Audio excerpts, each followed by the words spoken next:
Good morning, guys. Welcome to this Thursday, October 30th.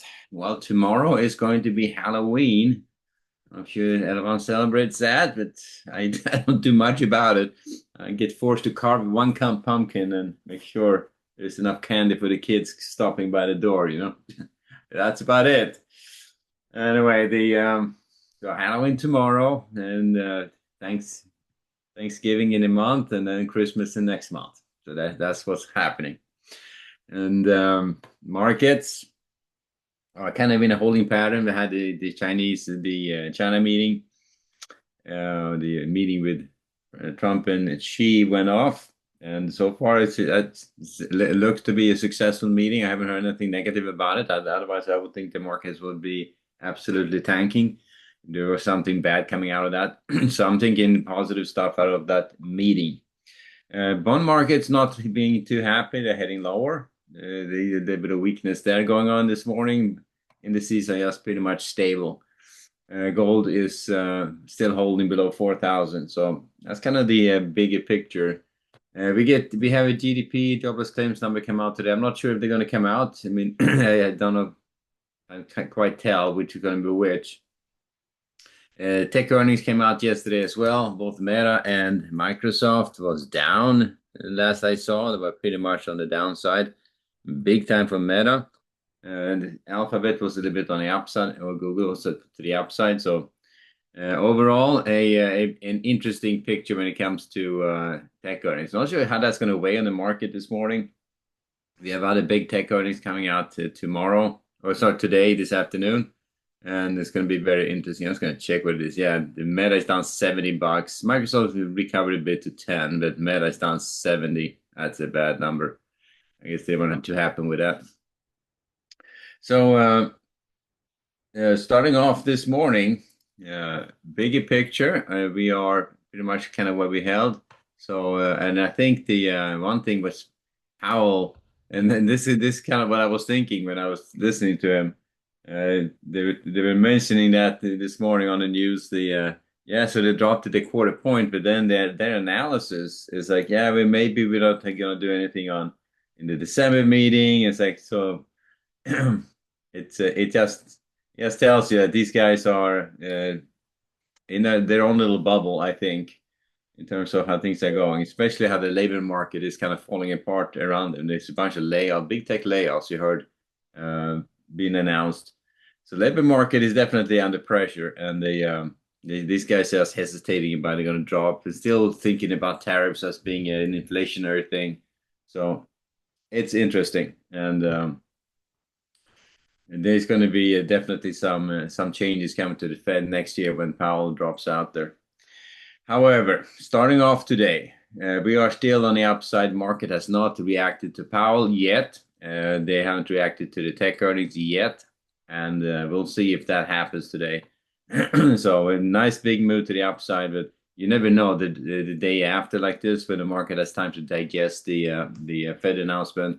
If they're going to be hanging on the language from the Fed that it's still cautionary, still doesn't know if it's inflation is going to kick up, and they're hesitant about dropping rates. We may actually see some weakness today. So, I mean, I was going to keep that on the table until I see at least us getting past that London close. But we'll see how the market fares. We have a pretty good spot here, the gap up here from the 60 at the 68, 65s to lean against. If that gap gets closed, I think we are just going to stay on the short side and see how far they want to retrace it. So that's going to be the bigger picture for coming in for today. Otherwise, I'm going to start off range bound. I'm going to still lean towards the long side of the market, favor the long side at least. Looking to buy against that 69, 12 to 15, 6900s, 6890, 6880, 6865 here. So we still have very much these levels in play. And at this point, if they start taking out that 68, 65, then I think the market is going to be reacting to the Fed announcement. And maybe this part of it is also tech earnings, disappointment in some tech earnings, and we'll see a little bit of a pullback. So that's kind of the overall picture. We'll see how the market develops and just react accordingly. But initially, I'm going to be favoring the long side. I would emphasize range bound trading. I mean, we are to the upside, but the last couple of days we kind of stalled out. Yesterday we've still been extending, as you can see, 1, 2, 3 days all extending to the upside. And today we are kind of in a holding pattern, so you're still technically in a stage one profile heading higher. So hence the small bias to the upside. But I'm going to be fairly aggressive on taking off that long bias if I see that weakness starts developing. Because if the market is going to, and we should probably see that pretty quick. If the Fed, if the market is in a risk-off mood, it's going to start showing pretty darn quick. Had to wait until the afternoon for that to start kicking in. All right, so that's kind of how we get started. On the way up, looking for shorts against that 69.30s, 69.40s up to the 69.50s for rotations back down again. And that's pretty much where we are. Going to be not as aggressive on the short, though. I usually kind of favor the short when it really extends to the upside for quick scalps. Now, I'm not looking for big trades there. I'm looking for them to kind of them backing off a push to the upside, that kind of thing. But for the bigger trades, I think the long side is still the way to be. And the only caveat for today is really how the Fed announcement from yesterday and the tech earnings came out afterwards are going to weigh on the market. All right, so that's the ES to get started. Looking at the bonds and the NASDAQ. So bond market, okay, so moving, repricing to the downside. So yesterday we got a pretty good move to the downside. Nice repricing on the bonds to the downside, yields coming up. So they're dropping rates and the yields are going higher, long-term yields. I'm not sure that is a great sign, I'm not sure that's a great sign. So they're down here at the 17.16 right now. They have taken out key support. So the market is not liking. I mean, usually you would think that the long-term yields would kind of follow what the Fed is doing, but no, it's not. It's doing just the opposite. So also dropping the overnight rates and the discount rates, and then basically long-term yields are going higher. In other words, bond prices are going lower. Now we are down here against these these lows at the 17.20s. And I'm thinking with where we are right now, I'm thinking they're going to run it down here to the 116s, maybe even lower. We're probably going to see a test of that 116 ledge. So unless they stall it right now on the way down, if this is just a probe to the downside right from the get-go, but it looks to me like they're trying to reprice this to the downside. So I would stay on the short side on the bonds right now to get started.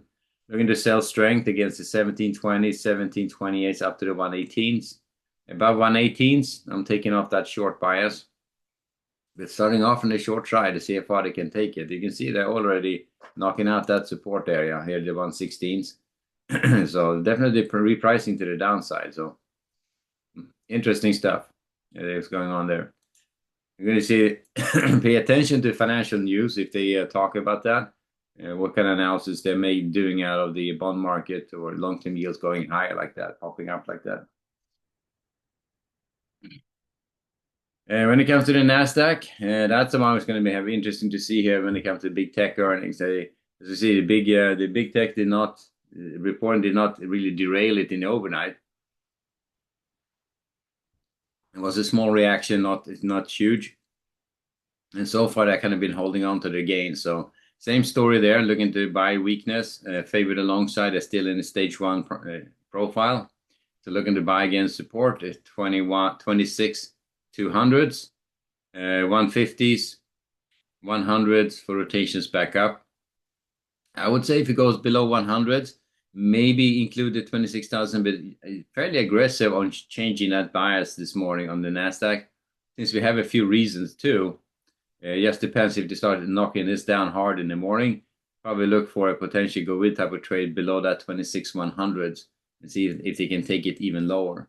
It could be, but I mean, if that's going to be a normal early weakness, one of these support areas I think is going to hold the 190 to 200s, 150s down to the 100s for rotations up, back up again.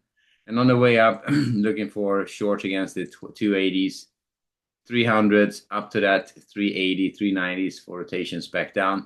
very not be not going to be super aggressive on the short side at this point. The first two here would be the better shorts, I think, at the 280s and the 320s. If they take that out, I would probably stay on the long side and be a lot less aggressive getting short against these upper areas. So that's the Nasdaq to get started. And same thing, big caveat, what Powell said and what the tech earnings look like. Big question mark there in terms of what's going on. So there we have it. We'll see how that whole thing starts kicking in. But if it's a risk-off day, it's going to start looking like this. It starts looking like exactly like Nasdaq looks right there. But it will keep going, and it will start knocking down these areas. And it may happen even before the market opens. But you only see some net selling going on. And at that point, you just want to try to get short and see how far they can take it.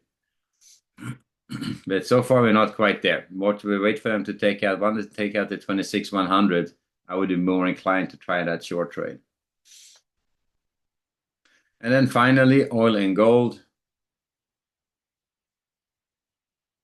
Let me see. If you over to oil and gold, so gold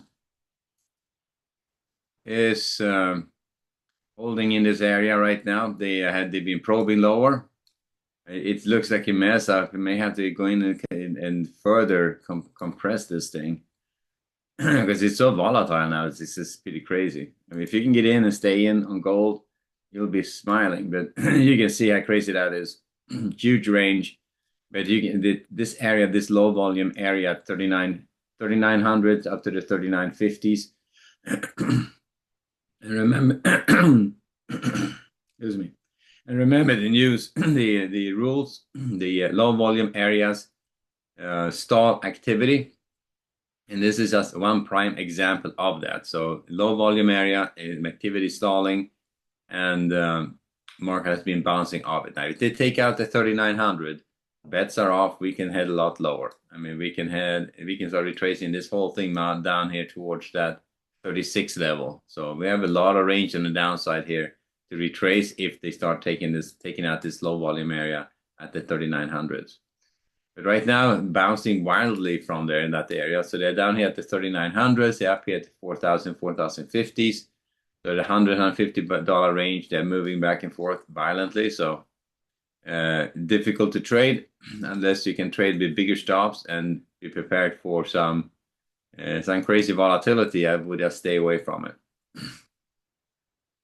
So there you have it. So gold, trade that as a range band market. I would favor the short side still until we see there's a couple of indication that they're stalling at 3900. So, but I would start off range band and then watch these upper areas, the 4013s or 15s here up to the 4040s. This area of resistance, I would look for short setups at 4015s, the 25s, 30s up to the 4045s. Rotations back down, and I would look to buy against the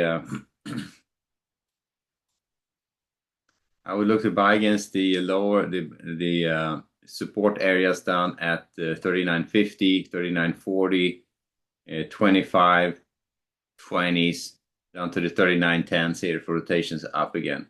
You start taking out these three levels down below the 3910 and 3900, bets are off and we are heading lower. So it's a big range, and that's why I'm not going to be super aggressive trying to trade gold. I watch it sometimes, and if it's if you see a nice run start happening or something, you can try to get on it, but it's